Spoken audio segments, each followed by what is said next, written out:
On this edition of Southern Newsweek, a Dunedin doctor is found guilty of murder, protesters drill for black gold in Dunedin's Octagon, and a royal couple visit a marae in North Canterbury.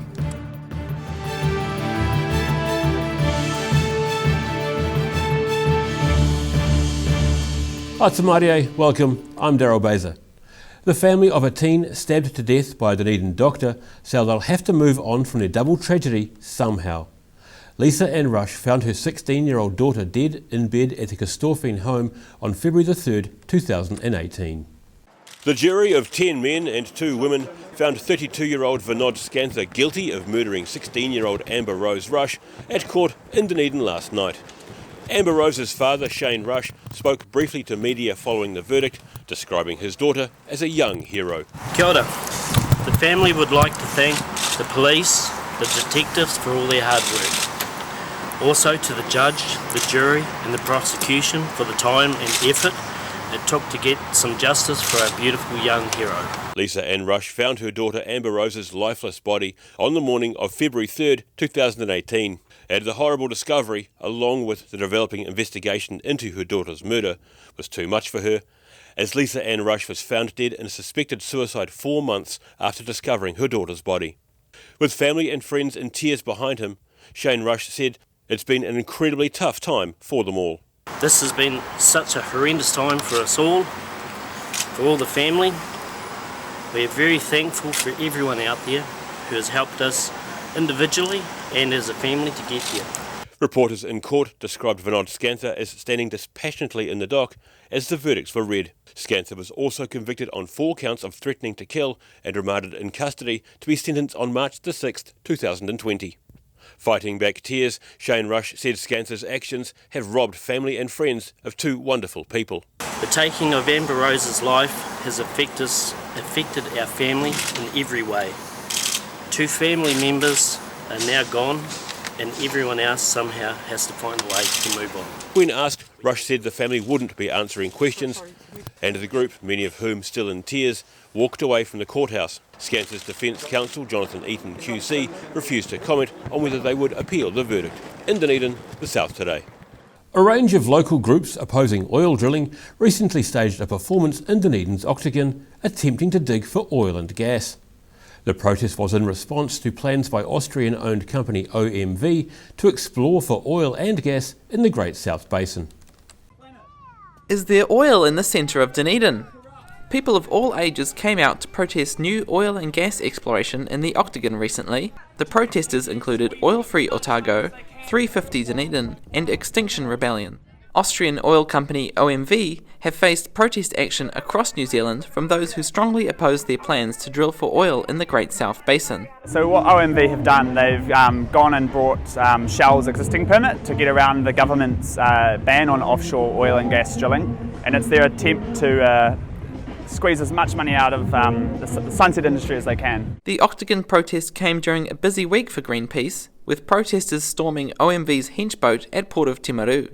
Oil Free Otago say they want to raise public awareness by showing oil drilling in the middle of a city centre. So we want to compare and contrast the stupidity of OMV actually going out and possibly risking everything in our ocean for a quick profit. Protesters say OMV is said to be one of about 100 companies that are responsible for 70% of the world's climate emissions. We've got to stop emissions right now. We don't need any more gas and oil.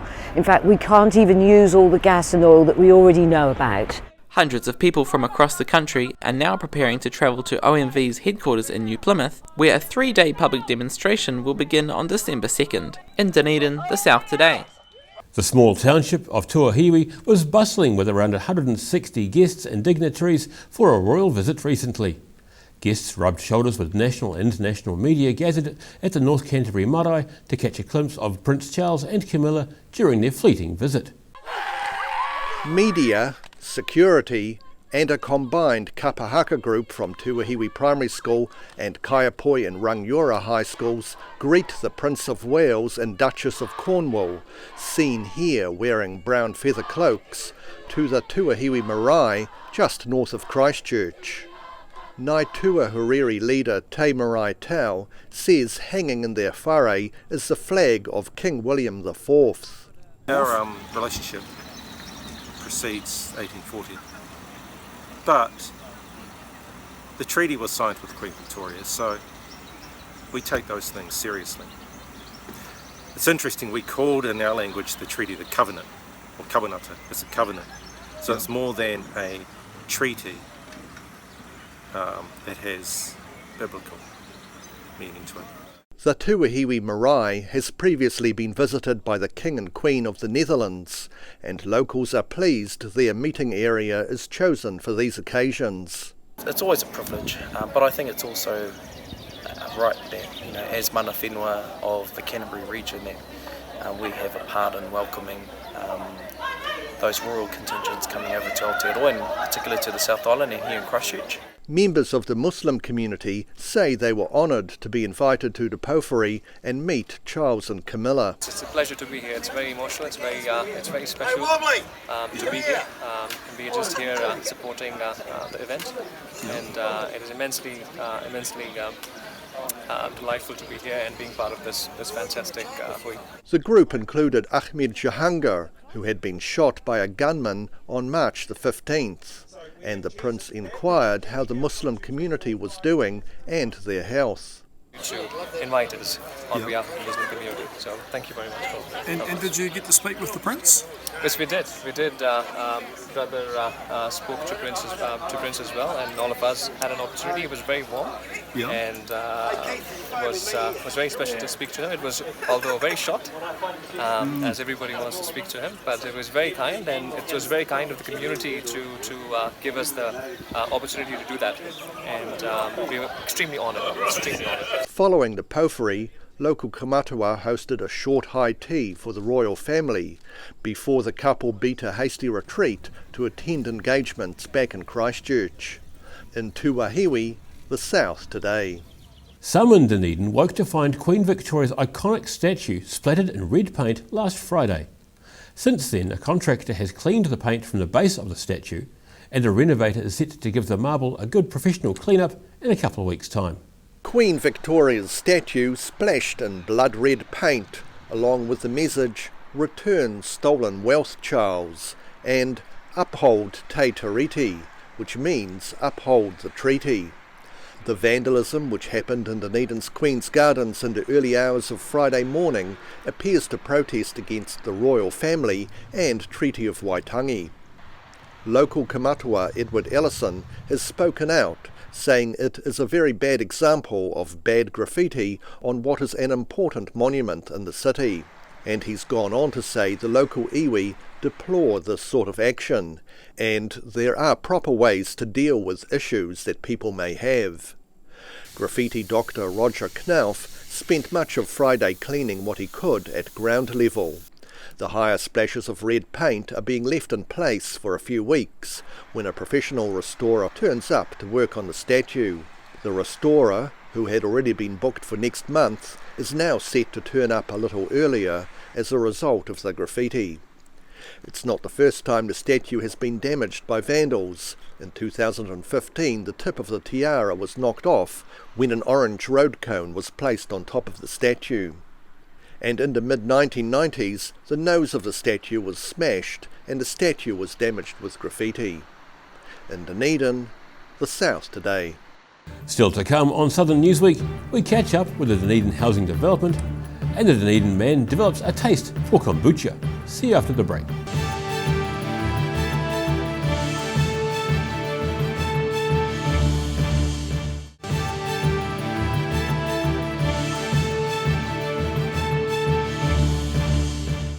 No mai no, welcome back. High Street's super insulated housing project is teaching contractors how to create structures which keep the heat in and pollution out. The co-housing project is being built by eHouse Otago and is expected to be completed by this time next year. The urban housing project on the site of the former High Street School has been a work in progress for more than 3 years and is now only a year away from completion. The project is well underway. We've got a large workforce here now, and overall in the project I think we would be about the halfway point. We've got completion due November 2020 next year, so we've got another 12 months. E-House Otago Managing Director Rob Cunningham says the buildings are being made to world-leading specifications, including a heat recovery ventilation system. It will be certified to international standard. It is E-House Euro Classic, and it is a really well insulated, airtight, with real quality air. It has a heat recovery ventilating system. The High Street project had been on the drawing board for a few years before Channel 39 visited the site in 2016, with school buildings intact and being lived in by members of urban co-housing Otipoti who were looking forward to the work being done. Oh, I want it started and built so that we can move in, because I'm really looking forward to living in a place that has a constant temperature of 20 degrees with no extra heating, and I want to be in there after only one more winter. There have been a couple more winters since 2016, but Rob Cunningham says the residents should all be very happy with the end results. So we have really good insulation from the foundation, the walls, right up through the roof areas, and with heating, almost minimal heating requirements throughout the course of the entire year in all areas. We're aiming at 20 degrees in all areas at all times with minimum heat. It is achieved through the insulation and through the air tightness. When completed, the High Street residence will include 21 new units, 3 retrofitted apartments, communal green spaces, dining rooms and offices. All of the living units on the communally owned site have been sold. In Dunedin, the South Today. A former Spice Boy is Otago's new king of Kombucha. The currently popular drink is being taken as a tonic by many, and a Dunedin food technologist is riding the crest of its popularity. From Spice World to brewing healthy liquid goodness. Following an issue with autoimmune disease, former Gourmet Seasons company owner Darcy Shack put his craft beer making skills to use, creating his own take on the 2,000-year-old health drink known as Kombucha. Gut health was pretty much the most important thing that we found that could make a difference, a real difference in your life. And so we went down the route of making kombucha. The drink is said to provide healthy benefits such as improved digestion and immune function, and is made with probiotic culture and yeast to produce a bubbly drink. And Shaq says production of his organic kombucha is growing quickly. So we started with our first couple batches and kept getting bigger and growing and doing all sorts of other things, and we just decided that it was something that we wanted to do commercially because it was, I think people's microbiomes are really important, and it's something that we can have direct influence over. Traditionally, kombucha has a minimal alcohol content which naturally happens as part of the fermentation process, but can be easily made into a 6% alcoholic drink. Yeah, what you drink is who we are, really. The microbes will consume little bits of the food that we put into our bodies, and they actually create some of the essential nutrients that we need. And I think as science increases and our knowledge of the human body increases, we actually have a better understanding of the microbiome and better understanding of human health. But Shaq says it's not meant as a drink for social intoxication, and he's looking to tweak recipes potentially for the greater good. I think that has implications not only for a health of a general population, but also maybe even minimizing the amount of money that's spent on healthcare.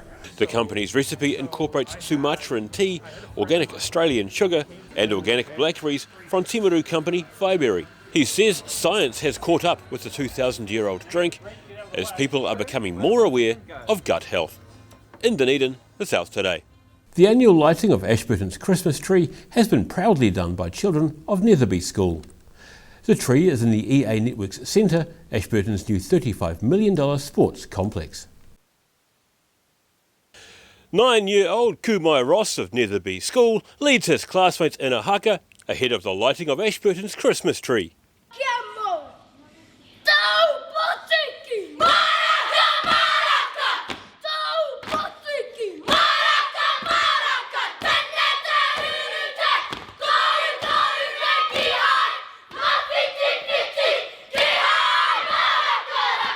Mayor Neil Brown, complete with Santa hat, was there to thank the children and shared the reason for the season. It also had an important question for the children. We've come along here today to light up the tree, turn the lights on, which is going to be a great occasion.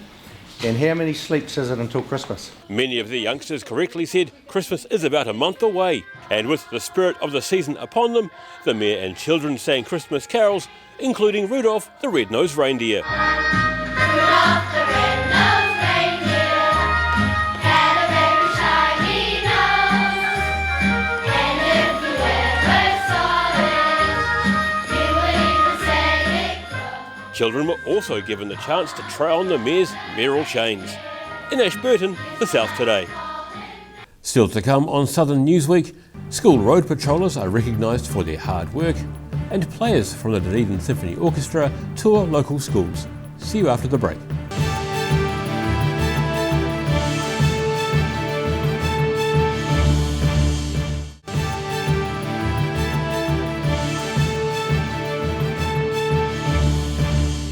Dunedin's George Street was awash with the colour orange recently as the region's road patrolling pupils celebrated their year's work with a march. Their destination was a barbecue and swim at Moana Pool, but first was morning tea and a thank you from the City Council representatives. Celebrating their volunteer service, road patrolling pupils from Otago primary schools made their way to the Octagon along George Street this morning, where they were addressed by City Councillor Jules Radich. And every day you prove your reliability and trustworthiness. So that makes me very proud to be able to address you guys here. And you guys should be very proud of yourselves. Senior Constable Jeanette Parcell of New Zealand Police brought the Orange Parade idea to Otago when she moved here from Auckland 15 years ago and is pleased with how it's developed. Particularly here in Dunedin or the southern districts, we've got a lot of cold weather to be putting up with. But they're really, really keen. In fact, this year's our biggest number that we've had, 987 approximately. Senior Constable Parcell says road patrol is a largely thankless task. Apart from the schools who give patrollers a hot chocolate at the end of morning duty, and she's incredibly grateful for their contribution, as are teachers who coordinate them. We always have children who have done it the year before, so they help us feed the other kids.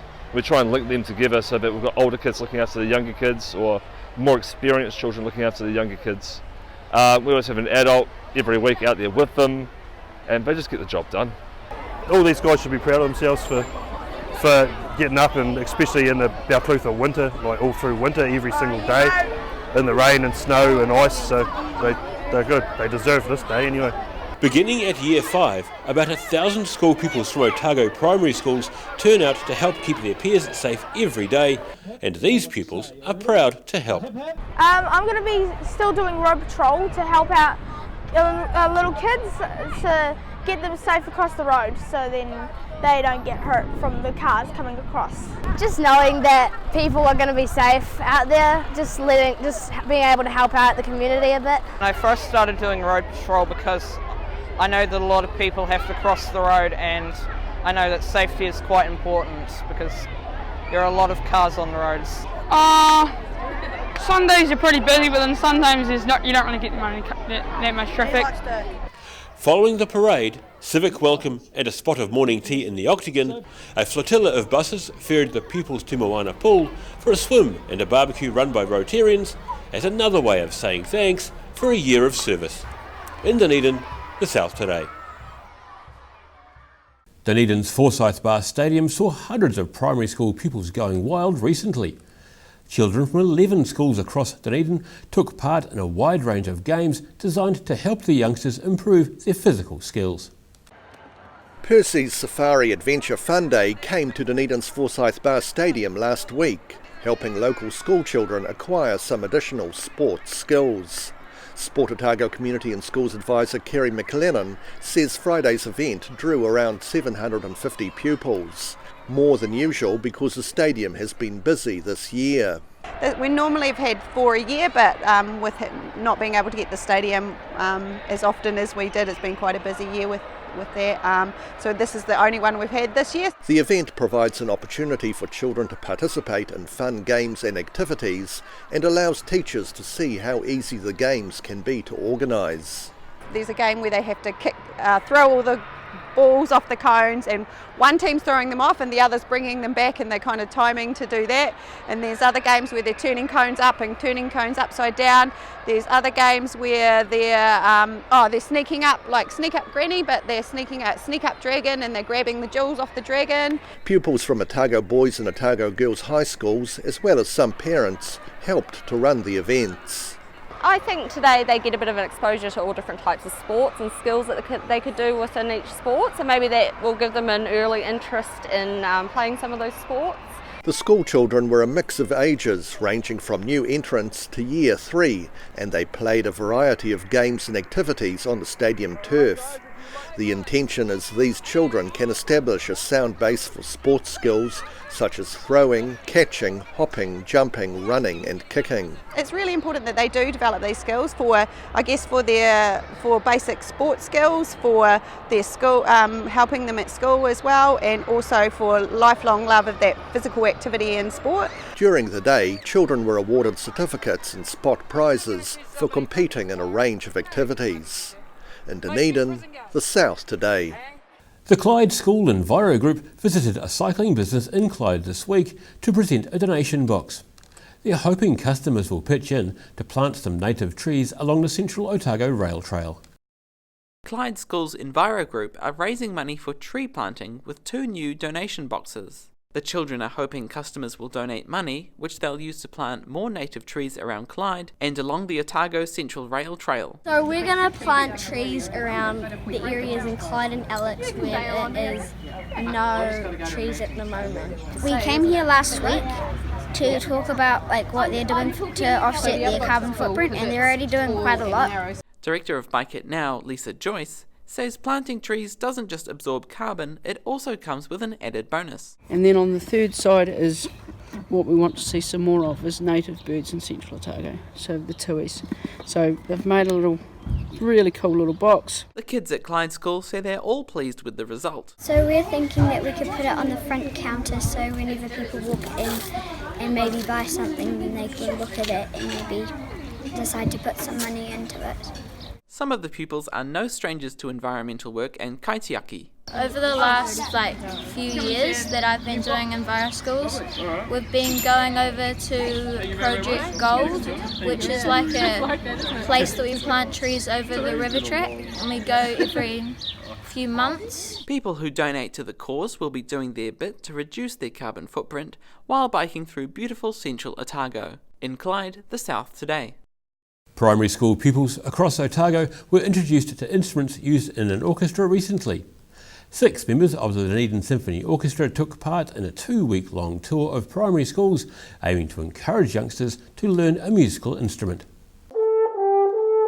Dunedin Symphony Orchestra member Lydia Ford playing the French horn for pupils at St Mary's School in Dunedin last week. The orchestra's artistic administrator Phoebe Idris says the tour is designed to introduce youngsters to orchestral instruments and the type of music the orchestra can play. So we've brought along 6 people, including myself. We're playing a mixture of music from movies, from classical music, and hopefully we can spark some enthusiasm amongst the kids. They spent last week playing for 2 schools in Balclutha and 12 in Dunedin, and this week sees them heading off to the Central Otago and Lakes districts. We're going to the Queenstown Lakes district, and we're going to 14 or 15 schools there. We'll be in Roxburgh, Alexandra, Cromwell, Wanaka. We're going all over the place, which is really great. She says the pupils have been enthusiastic in their response to hearing and seeing a small orchestra up close. Lots of clapping along, lots of excitement, lots of calling out which parts they liked, and lots of questions afterwards, which is really great. Dunedin Symphony Orchestra's next concert won't be until next year, but 28 members of the orchestra are set to accompany Dunedin City Choir's performance of Messiah on the 10th of December. In Dunedin, the South Today. And that wraps up this edition of Southern Newsweek. For the latest news from the Southern region, head online to odt.co.nz and follow Channel 39 on Facebook and YouTube. Have a great weekend. Ka kite anō.